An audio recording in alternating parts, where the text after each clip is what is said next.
उन्हें बजरंग बली ने आशीर्वाद दिया है। बजरंग बली को कर्नाटक के चुनाव में खूब कोट किया गया, खूब चलाया गया, तो बजरंग दल को भी खुशी होनी चाहिए कि हमारे बजरंग बली के आशीर्वाद से कांग्रेस को भी लाभ हो गया। भाषण, चुनाव में इस तरह के आरोप प्रत्यारोप के बाद इसको कोर्ट में ले जाना, केस, अरे चुनाव गए, बात गई, कतन रात गई, बात खत्म हो गया, चुनाव जीत गए, बधाई लड्डू के साथ खत्म, कड़वाहट हो जाए। आपको लग रहा है कि बीजेपी इस जीत को पचा नहीं पा रही है? नमस्कार, मैं आपके साथ औरंगजेब चौधरी। फिलहाल मेरी मौजूदगी है सुप्रीम कोर्ट में और हमारे साथ में सुप्रीम कोर्ट के लॉयर डॉक्टर एपी सिंह हमारे साथ मौजूद है। जिस तरीके से राहुल गांधी की सदस्यता जो है रद्द की गई, उसके बाद जो है बड़ी खबर निकल के सामने ये आ रही है कि जो कांग्रेस के अध्यक्ष हैं मल्लिकार्जुन खड़गे, उन पर 100 करोड़ का जो है जुर्माना लगा है। सर, इसको पूरी खबर को जो है आप किस तरीके से देखते हैं? नहीं, इस तरह से ऐसे नहीं होना चाहिए। देखो, जब जीत का आपको कोई जश्न मना रहा हो, खुशी मना रहा हो, उसकी खुशी में शामिल हो जाइए। आप दूसरे के खुशी में शामिल होंगे, उसका रिफ्लेक्शन आप पर भी पड़ेगा, आपको भी खुशी मिलेगी। ये कुदरत का ऊपर का नियामत है ऐसी कि वो देता है, तो उसमें एकदम ऐसे नहीं होना चाहिए। कर्नाटक में आपने राहुल गांधी की सदस्यता ख़त्म की, मानहानि के उसमें कन्विक्ट किया गया, यात्रा चली, यात्रा को अप्रिशिएट नहीं किया, चलो वो आपकी राजनीतिक बात है, विचारधारा है, विरोध है, विपक्ष है, लेकिन एकदम अब खड़गे जी तो वयोवृद्ध। पहले ये कहा जाता था परिवारवाद है, गांधी शब्द नहीं हटेगा कांग्रेस से, ये नहीं हटेगा, इसके बिना कांग्रेस चल नहीं सकती, परिवारवाद के बिना उभर नहीं सकती, यही रहेंगे। अब उन्होंने सब त्याग दिया। अब त्याग दिया तो खड़गे साहब बने। अब खड़गे साहब तो गांधी परिवार के नहीं, वो तो कांग्रेस के हैं, वो तो देश के हैं, वो तो भारत के हैं, वो तो देश के लोकतंत्र के हैं। तो उनके ऊपर इस तरह से होना, और ख़ासकर पंजाब में होना, ये थोड़ा दुखद है, निराशाजनक है। ऐसा नहीं होना चाहिए। राजनीति में जब आप चुनाव लड़ते हैं, आरोप प्रत्यारोप लगाते हैं, आरोप प्रत्यारोप की झड़ी लगाते हैं। ये तो बजरंग दल ने उन पर केस किया है ना सर? नहीं, बजरंग दल हो या शिवसेना हो या राष्ट्रीय स्वयंसेवक संघ हो या विश्व हिंदू परिषद हो, ये सब हैं भारतीय जनता पार्टी के अभिन्न अंग हैं और उनके लिए काम करते हैं। या ये कहिए बजरंग दल, शिवसेना, राष्ट्रीय स्वयंसेवक संघ, विश्व हिंदू परिषद और भी संगठन हैं जो सनातन धर्म, सनातन पद्धति के लिए काम करते हैं, तो उनकी विचारधारा राजनीतिक रूप से भारतीय जनता पार्टी से मिलती है। उसमें भी किसी को आपत्ति नहीं होना चाहिए। अगर किसी की विचारधारा, भारतीय जनता पार्टी एक राजनीतिक दल है, ये संगठन है, ये संगठन है और उन संगठनों की मिलती है, तो उससे भी कोई आपत्ति नहीं होनी चाहिए। लेकिन भाषण, चुनाव में इस तरह के आरोप प्रत्यारोप के बाद इसको कोर्ट में ले जाना, केस, अरे चुनाव गए, बात गई, कतन रात गई, बात खत्म हो गया, चुनाव जीत गए, बधाई लड्डू के साथ खत्म, कड़वाहट हो जाए। आपको लग रहा है कि बीजेपी इस जीत को पचा नहीं पा रही है? नहीं, जीत को पचाना तो केंद्र में है, वो तो उन्हें जीत को पचाना चाहिए। केंद्र में देश के माननीय प्रधानमंत्री हैं, तीसरी बार बनने की तरफ अग्रसर हो रहे हैं, दावा है उनका, तो उसको स्वीकार करना चाहिए। किसी के खुशी में शामिल हो जाओ तो उसकी खुशी बढ़ जाती है, किसी के दुख में शामिल हो जाओ तो उसका दुख बट जाता है, हल्का हो जाता है। इसीलिए ऐसा प्रयास किया जाता है। देखिए, माननीय मोदी जी ने दरिया दिली दिखाई, कांग्रेस को बधाई दी, कर्नाटक की जीत पर बधाई दी। अब दिल से दी, जुबान से दी, दिमाग से दी, ट्विटर पे दी, कैसे दी, वो तो उनकी भावना जाने, लेकिन लोगों ने तो देखा, बधाई दी है, तो उसे बधाई दी है। लेकिन वो खड़गे जी के जो बयान है, उसको जो बजरंग दल उन्होंने बोला है, वो पीएफआई से कनेक्ट कर रहे हैं। वो कह रहे हैं इस तरह के जो संगठन है पूरी तरह से बैन होने चाहिए।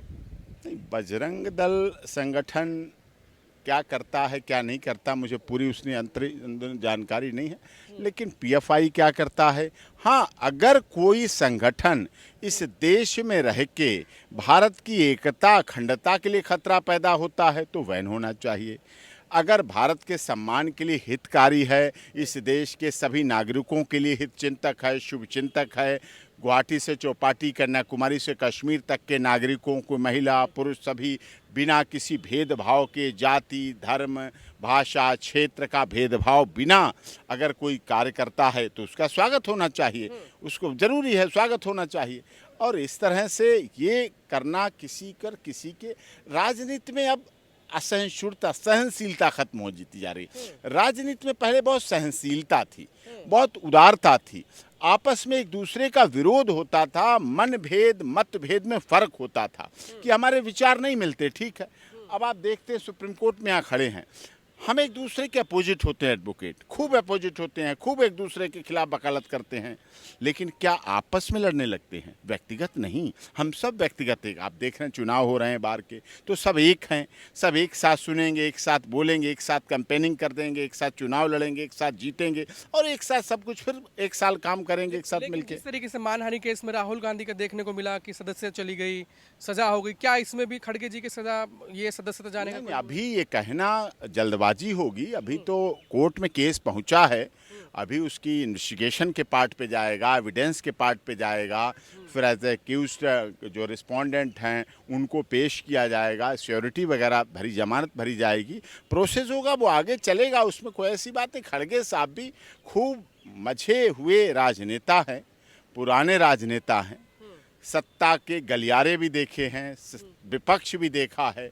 सदन के बहुत पुराने नेता हैं, नीचे से ऊपर तक चल के आए हैं और सब चीज़ें देखते हैं, सब चीज़ें समझते हैं और उनको चाहने वाले भी देश में हैं। कर्नाटक में भी उनकी चाहत को लोगों ने किया और बजरंग बली का तो सबने प्रयोग किया। किसी ने कहा बजरंग दल के नाम पर, किसी ने बजरंग बली के नारे लगाए, किसी ने बजरंग बली के मंदिर में पूजा की। तो बजरंग बली तो सबके हैं, वो तो सबके हैं, किसी एक व्यक्तिगत पार्टी के तो हो नहीं सकते। भगवान, आस्था, श्रद्धा, ये तो सबके हैं। तो कांग्रेस को भी आशीर्वाद दे दिया बजरंग बली जी ने कि तुम भी कर्नाटक में चलो भाई, तुम भी काम। बजरंग बली तो आशीर्वाद देते हैं। जब उन्होंने बजरंग बली ने आशीर्वाद दिया है, बजरंग बली को कर्नाटक के चुनाव में खूब कोड किया गया, खूब चलाया गया, तो बजरंग दल को भी खुशी होनी चाहिए कि हमारे बजरंग बली के आशीर्वाद से कांग्रेस को भी लाभ हो गया। ये कहना चाहिए हमारे बजरंग बली से देखो आपको आशीर्वाद मिला है, अब आप बजरंग बली का नाम आगे इस तरह से सम्मान के साथ लेना, उनके नाम के साथ कोई खिलवाड़ ना हो। आगे जो है खड़गे जी के लिए जो है मुश्किलें सामने आने वाली हैं, जिस तरीके से अब डेफेमेशन का केस नहीं, केस तो किसी के लिए भी उचित नहीं है, अच्छा नहीं है। और ये नहीं है, खड़गे साहब भी उनके भी देखे लीगल टीम क्या करती है, और लीगल टीम सही रहेगी तो खड़गे साहब भी इससे निकलेंगे। राजनीति से राहुल गांधी पे भी कोई फैसला नहीं आया, लंबा टांगा हुआ है और उसके बीच जो है अध्यक्ष जो है उनको भी बीच में ले लिया है। तो राजनीति का जो कांटों का जो ताज मिला है ना, कर्नाटक का ताज मिला है, या मोदी जी को केंद्र सरकार का ताज मिला है, या केजरीवाल जी को दिल्ली का ताज मिला है, योगी जी को यूपी का ताज मिला है, खट्टर साहब को हरियाणा का जो ताज मिले, ताज है ना, ये कांटों भरा होता है, इस पे कांटे ही कांटे होते हैं। अब आपको किसी को गिरा के उठ सको तो चलो, और आगे बड़ा राजनीति की डगर तो कठिन है, मुकदमे भी होंगे, आरोप भी होंगे, प्रत्यारोप भी होंगे, केस भी होंगे, बेल भी होगी, जेल भी होती है, जुर्माना भी होता है, अपील भी होती है, हाई कोर्ट भी होता है, सुप्रीम कोर्ट भी होता है। अब सब पार्ट है, हिस्सा है।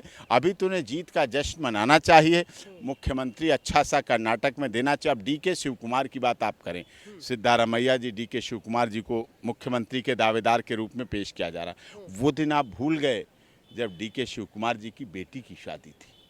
बेटी की शादी जिसके घर में हो और जिसके यहाँ हो, और उसके यहाँ छापे पड़ रहे हों, उसके यहाँ रेड पड़ रही हो, मेहमानों के आने के समय उसके साथ ऐसा हो रहा हो, वो सोचिए उसका दिल क्या होता होगा, दिल कहाँ रोता होगा, आंसू भी नहीं निकल पाते होंगे। लेकिन उनके साथ क्रम हुआ, वो निपटे, इससे उभरे, और कर्नाटक के मुख्यमंत्री के दो दावेदारों में से एक हैं डीके शिव कुमार जी। सबने देखा, अभी जल्दी की बात है।